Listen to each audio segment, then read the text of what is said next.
สีผู้ดวงดีเดี๋ยวนี้เติมใหญ่ในทั่วทุกแห่งเข้มแข็งแหล่งกระแสไฟมุ่งเมืองสว่างสวัยแย้งแจ่มใสความไกลกระจายปีนี้บรรจบครบหอบเปลววาวบริษัทไฟฟ้าของลาวคนเด่นก้าวทำการขยาย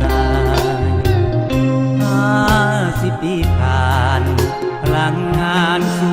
งส่งมากมายเพื่อเป็น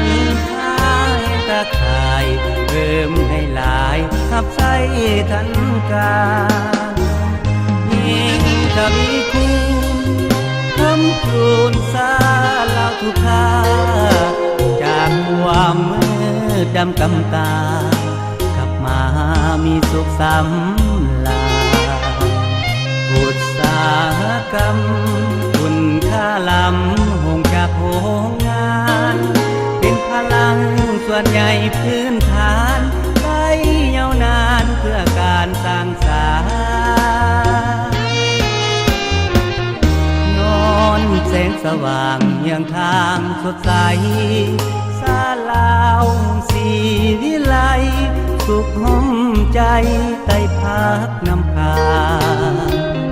ได้มีความหวังพร้อมทั้งสู่ความวัฒนาดังใจที่ปรารถนา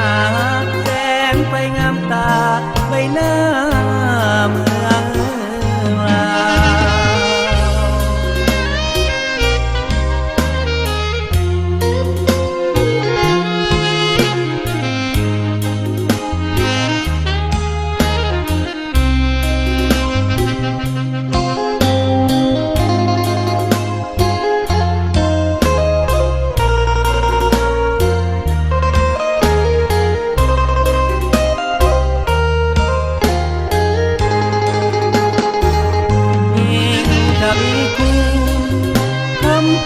ล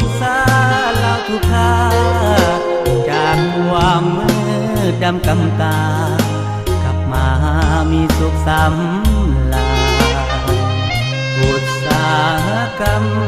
คุณค่าล้ำหงจากโรงงานเป็นพลังส่วนใหญ่พื้นฐานได้ยาวนานเพื่อการสร้างสรรค์แสงสว่างยังทางสดใสสาลาวสี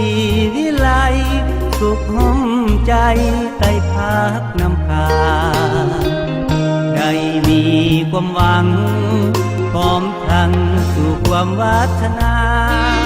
ดังใจ